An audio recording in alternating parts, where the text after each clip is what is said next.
Visakha metro rail project మొదటి దశ డిపిఆర్ను రాష్ట్ర ప్రభుత్వం ఆమోదించింది. మరింత సమాచారం మా ప్రతినిధి ధనంజయ్ అడిగి తెలుసుకుందాం. ధనంజయ్, మొదటి దశలో ఎన్ని కారిడార్ల నిర్మాణం చేపడతారు?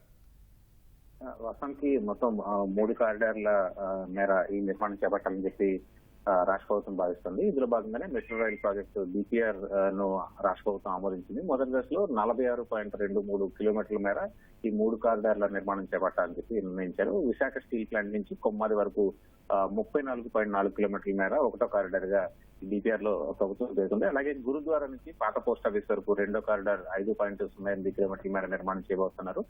అలాగే మూడో కారిడార్ గా తాటిచెట్లపాలెం నుంచి చిన్నవాల్తెర వరకు 6.75 కిలోమీటర్ల మేర నిర్మాణం చేపట్టాలని నిర్ణయించారు. ఇప్పుడు మొదటి దశలో మొత్తంగా 11,499 కోట్ల రూపాయల మేర వ్యయం అవుతుందని చెప్పి రాష్ట్ర ప్రభుత్వం అంచనా వేస్తుంది. అలాగే రెండో దశలో కొమ్మాది నుంచి భోగాపురం విమానాశ్రయం వరకు కూడా 30.67 కిలోమీటర్ల మేర ఈ కారిడార్ రెండో కారిడార్ 4 కారిడార్ నిర్మించాలన్నది రాష్ట్ర ప్రభుత్వ ఆలోచనగా ఉంది. అలాగే విజయవాడ మెట్రో రైల్ డిపిఆర్ కూడా రాష్ట్ర ప్రభుత్వం ఆమోదాన్ని తెలియజేసింది. ఇది కూడా రెండు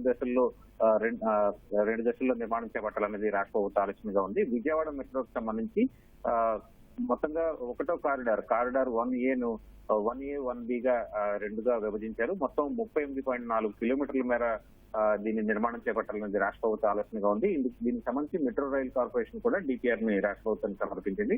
ఈ డిపిఆర్ ను కూడా రాష్ట్ర ప్రభుత్వం ఆమోదిస్తూ ఒక ఉత్తర్వు అయితే జారీ చేసింది. మొత్తం 11,009 కోట్ల రూపాయల మేర కారిడార్ 1A 1B ని నిర్మించాలన్నది రాష్ట్ర ప్రభుత్వం ఆలోచన. అలాగే ల్యాండ్ అక్విజిషన్ కోసం అంటే భూసేకరణ కోసం మొత్తం 1,152 కోట్ల రూపాయలు రాష్ట్ర ప్రభుత్వం భరించేలాగా ఈ డిపిఆర్ అయితే సిద్ధం చేశారు. ఇక దీంట్లోనే విజయవాడ మెట్రోలోనే రెండో దశలో భాగంగా మూడో కారిడార్ కూడా నిర్మించబోతారు. దాదాపుగా 27.5 కిలోమీటర్ల మేర 7-5 కిలోమీటర్ల మేర ఈ దూరం ఉండేలాగా దీన్ని నిర్మించారు. మొత్తం మీద విజయవాడ మెట్రోకి సంబంధించి 1A కారిడార్ లో భాగంగా గన్నవరం నుంచి పండిట్ నెహ్రూ బస్ స్టాండ్ వరకు, అలాగే కారిడార్ 1B లో భాగంగా PNB Pandit Nehru bus stand నుంచి పెనంలూరు వరకు రెండో కారిడార్ నిర్మాణం అవుతుంది.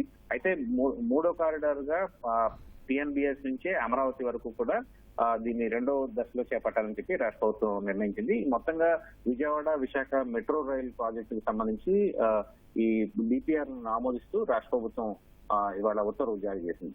అంటే ధనంజయ్, ఈ డిపిఆర్ ప్రకారం తదుపరి ఏంటి స్టెప్ బై స్టెప్ ఒక కాల పరిమితితో కూడిన వ్యయంతో కూడిన వివరాలన్నీ కూడా ఉన్నాయి అందులో? వాస్తవానికి కాల పరిమితిని ఇంకా అప్పుడే నిర్దేశించుకునే పరిస్థితి లేదు. అయితే దీనికి సంబంధించి పూర్తిగా కేంద్రం ఈ మెట్రో రైల్ ప్రాజెక్టుకి సంబంధించి వ్యయాన్ని భరించాలని చెప్పి రాష్ట్ర ప్రభుత్వం తీర్మానం చేస్తోంది.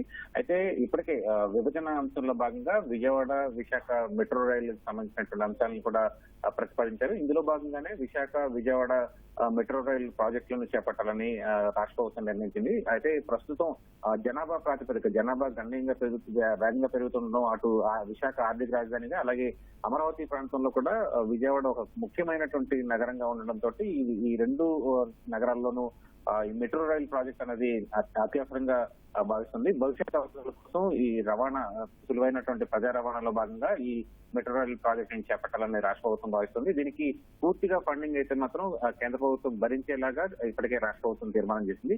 మొత్తం మీద దీనికి మొదటి దశలోనే విశాఖ మెట్రో రైల్ కు 11,498 కోట్లు, అలాగే విజయవాడ మెట్రో రైల్ కు మొదటి దశలోనే 11,009 కోట్ల రూపాయల మేర వ్యయం అవుతుంది.